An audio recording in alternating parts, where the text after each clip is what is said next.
Comprei uma moto pro meu marido e ele deu pra amante dele. Meu marido tava indo pro serviço a pé, né? Eu já tava ficando com dó dele, porque todos os dias ele saía de casa, né? Ia a pé pro serviço pra poder botar comida dentro de casa. Se bem que ultimamente o dinheiro dele não tá dando mais pra nada. Quando eu vou pedir dinheiro pra ele, sempre ele fala: ai, amor, acabou o dinheiro. Daí eu pergunto pra ele: uai, o que você anda fazendo com dinheiro? Aí ele sempre diz a mesma coisa: ah, a gente tira tanto pra uma coisa, tanto pra outra, quando vai ver a gente tá liso. E aí tudo bem, peguei, comprei uma moto pra ele, porque eu quis fazer uma surpresa pra ele, né? Deixei ele pro serviço a pé, mas na realidade eu já vinha negociando a moto com o rapaz há dias. E aí tudo bem, mandei o rapaz vir entregar assim, ele tá em casa, e esperei ele sair pro serviço. Quando ele saiu, né, que ele chegou em casa, a moto já tava aqui. Ele tomou esse ponto e disse: uai, amor, quem é que tá aí dentro de casa? Aí eu falei: ninguém. Olha aí seu presentão aí, que eu não te dei um presente lá no dia que você completou ano, mas tá aí agora. Lhe dei essa motona. É sério, amor, essa moto é minha? Eu falei: sim, é sua.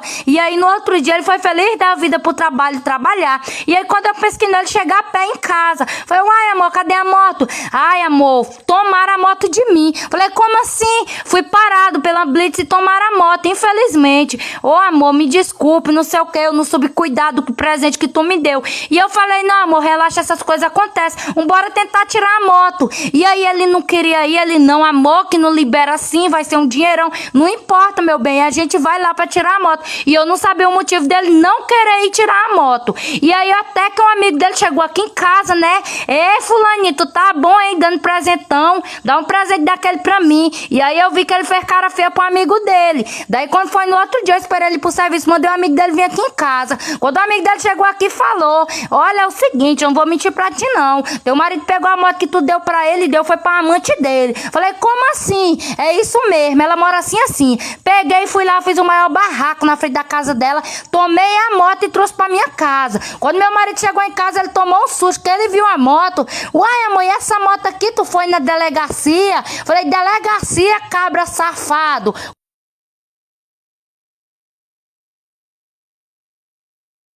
O infeliz aqui de casa vivia dizendo que estava doente, que não aguentava trabalhar. Ele recebia um benefício do INSS e era só pra luxar, pagar academia, farriar. E eu me lascando, feito cavalo, ralando em casa alheia pra dar comida pra ele e pros meus filhos e ainda pagar aluguel. Quando foi esses dias, eu peguei uma conversa dele no celular, falando com o irmão. E no dia que sair minha aposentadoria, eu saio de dentro dessa casa, largo essa doida e vou morar com fulana, que era a prima dele. Eu quase caí dura, mas não fiz escândalo. Só peguei o número do benefício dele, peguei prints das conversas dele jogando futebol, liguei pro INSS e fiz uma denúncia. E no dia da perícia dele, o perito disse: essa palhaçada acabou aqui, ele está apto a trabalhar. Acabou a mamata. O homem chegou aqui doido, querendo recorrer, mas não teve jeito, perdeu o benefício. Aí quando a prima soube que ele perdeu a grana, deu um chute no furico dele. Foi quando eu peguei minhas coisas, aluguei minha casa e separei desse traste. Ele ficou igual doido, me procurando, querendo voltar. Dei entrada na pensão dos meninos hoje, ele tá aqui igual um louco, dizendo que não tem como pagar. Eu gritei: te vire e bote tuas molas. E até hoje ele não sabe que fui eu que fiz a denúncia pro INSS. Diga aí, meu povo, o que vocês faria numa situação dessa? Deixa aqui nos comentários.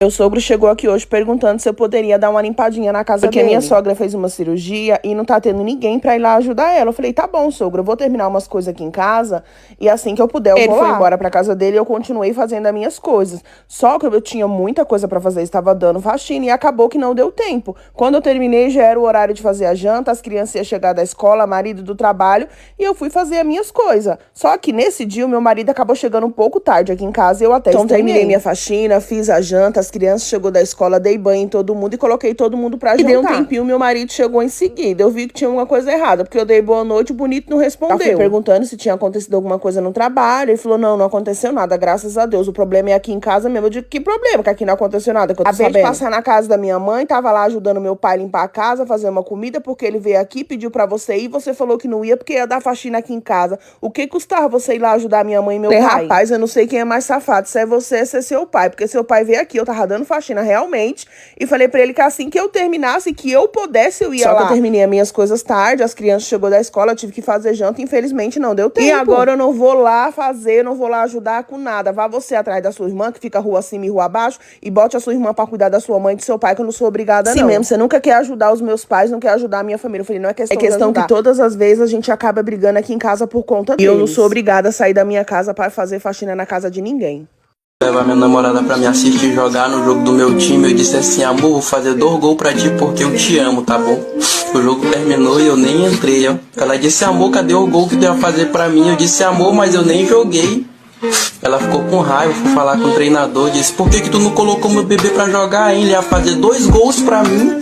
O treinador falou, ele não faz gol nem pra ele, que dirá pra ti. Ô, bicho ruim, viu? Pensa no menino ruim, é por isso que ele não joga, ele fica só no banco. E nem vai entrar, porque pra fazer só raiva, quando esse menino pega na bola, dá vontade de chorar, só de raiva. Pensa no menino ruim, ele é ruim demais. Ele paga essa escolinha aqui, mas eu já tô com vontade de devolver o dinheiro pra ele, dar uns 10 mil reais pra ele nunca mais vir aqui. Ô menino ruim, ele é ruim, chega a dar calo nos meus olhos. Ficar doendo, ficar ardendo, quando esse menino pega nessa bola, não traz mais ele aqui não, por favor. Se tu ama ele, nunca mais traz ele aqui. Diz pra ele fazer outra coisa, porque jogar bola não dá pra ele não. Eu cheguei perto da minha namorada, ela disse assim, amor, tu não disse que tu jogava bem? O treinador tá dizendo aqui que tu é ruim demais. Quando eu era menino era tudo diferente, não era igual às crianças que existem atualmente. Se eu falasse palavrão, a mãe quebrava o meu dente. Minha infância foi sofrida, eu vou contar como foi. A mamãe me segurava para catar meus piô e ainda dizia assim, ó o tamanho desse boi. Embaixo da minha chinela tinha um prego segurando. Cada passada que eu dava, o prego ia faiscando. Era a faísca subindo e os meninos mangando. As roupas que eu usava era um Deus nos acuda. Tinha remendo na blusa, também tinha na bermuda. E o povo dizia assim, onde é que lá vem o Judas? Eu saía com os meninos pra brincar lá no portão. Mãe dizia, ó o lanchinho, eu corria com emoção. Quando eu chegava lá, era caldo de feijão.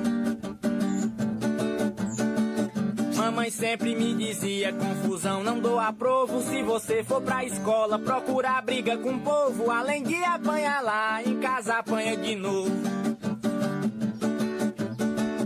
Quando eu era criança, nós não tinha celular. TikTok era uma enxada pra na roça ir trabalhar. E o Free Fire era um cipó, se eu fosse me recusar. Mas agradeço a mamãe e papai de coração, porque me criaram assim e me deram educação. E hoje eu posso dizer que sou um bom cidadão. E hoje eu posso dizer que sou um bom cidadão. E ela virou pro meu filho e falou assim, pergunta pro seu pai. E meu filho tentou falar com ela e ela disse que não queria falar com ele, que era pra ele perguntar pro pai dele. Eu falei, pois nós vamos perguntar pro seu pai. Fiquei nervosa, mandei mensagem pra ele perguntando, antes de entrar em contato com a escola, perguntando o que tava acontecendo, porque o nosso filho tinha sido reprovado e a professora mandou falar com ele sobre. Aí ele falou, quando chegar em casa a gente vai conversar. Eu falei, pronto, meu marido tá pegando a professora, deu algum problema, ela tá descontando no meu filho, eu tô sendo corna. Eu já tava pronta, gente, pra tirar a aliança e tacar na testa dele, porque eu pensei a pior coisa possível. Meu marido chegou do trabalho, meu filho tava no quarto inconsolável, coitado. Coitado, fez nada, o garoto estudou e a professora reprovou ele. Ela não quis nem dar a prova dele pra ele poder ver o que ele tinha errado. Ela só falou que ele estava reprovado.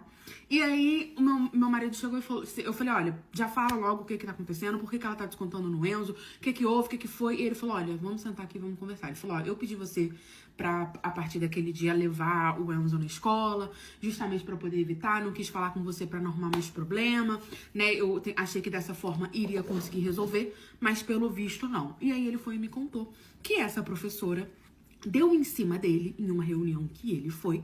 Ele não deu, não correspondeu, não quis, graças a Deus meu marido era fiel, até onde eu saiba, né? Ele era fiel. Ele não respondeu ela, fingiu que não entendeu. Ela pegou o número dele, como não sei, e começou a mandar mensagem pra ele. E que ele bloqueou ela e desde aí se afastou da escola e pediu pra poder assumir. Tanto que realmente, quando eu ia nas reuniões, ela meio que parecia ficar surpresa, sabe? Quando eu me via, eu achava um pouco estranho, mas eu nunca me liguei muito.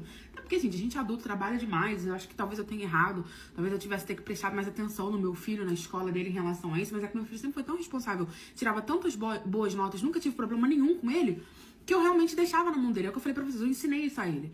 E aí ele foi e me contou tudo, falando que ela tava dando em cima dele, que não sei o que ela tava assediando. Aí eu perguntei pra ele se ele tinha essas mensagens pra me mostrar, porque, né, ele falar e eu acreditar é outra história.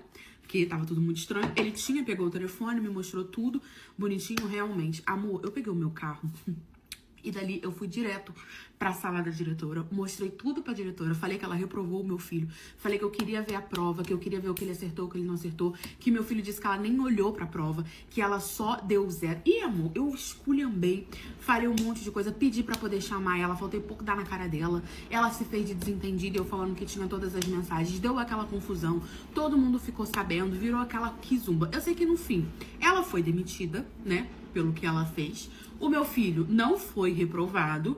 Graças a Deus eu não estava sendo corna. Mas eu fico chocada como que uma mulher pode jogar a carreira dela fora no lixo. Porque ela jogou no lixo. Por causa de um homem. Tudo bem que era o meu homem. Meu marido é maravilhoso. Mas nenhum homem vale isso. Ele tava chorando muito, falando que o papai tinha expulsado ele de casa, porque parece que meu pai chegou mais cedo do trabalho e acabou pegando ele vestido de mulher.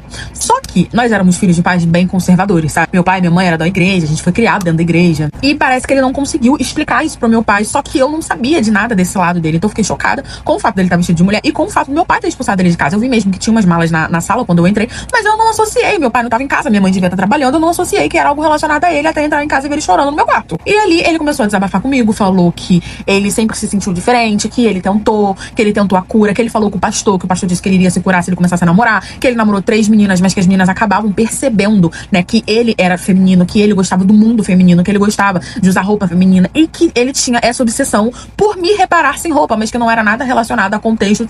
E sim, que ele queria muito ser mulher. Ele falou que achava que ele tinha vindo errado, que ele tinha que ser uma mulher também, e que ele adorava me ver sem roupa, porque ele adorava ver aquilo perto dele. E com as namoradas dele não era diferente. Ele falava que também gostava de ver elas sem roupa, mas elas não entendiam todo aquele fascínio dele, aquela coisa dele ficar fascinado. Achava que era relacionado a ter outros. E não era. Ele disse que diversas vezes não conseguia. E aí as meninas acabavam achando que ele tava afim de mim, que ele tinha alguma coisa comigo, por isso que ele não conseguia se relacionar direito. Ele começou a chorar, falando que nossos pais não queriam aceitar, que ele não sabia pra onde iria. Só que eu já fazia estágio. E o meu irmão ainda não fazia estágio, porque ele tava estudando pra uma prova super importante que ele queria passar. E aí eu tomei uma das decisões mais importantes, tanto da minha vida quanto da vida dele. Eu falei, eu vou embora com você. Se eles expulsarem você, eu vou embora com você. O meu pai e a minha mãe não aceitaram, né? Eles voltaram pra casa e não aceitaram que meu irmão ficasse em casa. Então eu falei que eu ia embora e eles cagaram e andaram. Se você quiser ir com ele, você vai. Mas ele não fica na nossa casa. Eu tinha um dinheiro guardado, porque eu fazia estágio desde os meus 14 anos, então eu já tinha um bom dinheiro guardado. Nós alugamos uma casa, fomos morar, eu e meu irmão. Quando nós fomos morar junto, o meu irmão, ele começou a trabalhar também, independente dele estar estudando pra essa prova ou não. Ele começou a trabalhar, ele se libertou, né? Nós fomos morar numa cidade bem distante dos nossos pais, porque realmente, desde que eu falei que eu iria apoiar, que eu aceitava meu irmão e que eu iria morar com ele, meio que a gente foi excluído da família, tanto eu quanto ele. Meu irmão se libertou atualmente, ele é uma mulher trans. Já se passaram 5 anos, né, desde essa situação. Nós vivemos muito bem, eu apoio ele, ele me apoia, mas eu realmente sinto que o meu irmão, ele é a pessoa mais importante da minha vida e eu jamais iria abandonar ele ou deixar de apoiar ele por ele não se identificar com o gênero que ele nasceu. Então, assim, meu pai e minha mãe realmente abandonaram a gente nunca mais falou com ele, eles nem procuraram saber da gente e a gente segue a vida do jeito que Acho que eu vou voltar a ser rapariga, que esse negócio de ser mulher casada não tá dando certo, não. Eu me casei, parece que eu assinei, foi um contrato de empregada doméstica, é só lavando, passando, cozinhando, e quando o marido chega em casa ainda diz, Maria, o almoço não tá pronto. Não, assim não tem cu que aguente, tu é doida, é? Quando eu era rapariga, minha filha, toda vez que ele ia na rua, trazia um negocinho pra me agradar, tá? Era um chocolatezinho, era um bombonzinho, um negocinho. Agora, só chega em casa perguntando se as coisas tão feitas, se os meninos tão limpos. Ainda diz que eu não faço nada, que eu fico só em casa, tá? E quem me sustenta é ele, botando arroz e o feijão aqui em casa. E eu lá sou o porco pra viver só pelo arroz e feijão. Não. Mania que esses cabas têm de pegar a gente toda bonitinha, ó. Tá na rua toda bonitinha, arrumadinha, e bota dentro de casa e a gente fica parecendo essas catraias, a situação do cabelo, ó. Esses cabas vê a gente toda arrumadinha lá na rua e pensa que a gente não precisa de manutenção, tá? Pega, bota dentro de casa e quer fazer o quê? De empregada. Não, meu filho, as coisas não é assim, não. Como é que a gente vai se arrumar, se ajeitar, cuidando de casa, de menino, 24 horas por dia? Não tem tempo nem pra cagar, quanto mais pra se arrumar. Ainda acha ruim, ainda diz que a gente não faz nada. Mas, rapaz, não tô dizendo mesmo. Por isso que tem um bocado de mulher que quer ser mesmo rapariga, viu? Não quer ser mulher casada, não, porque tá dando muito mais resultado.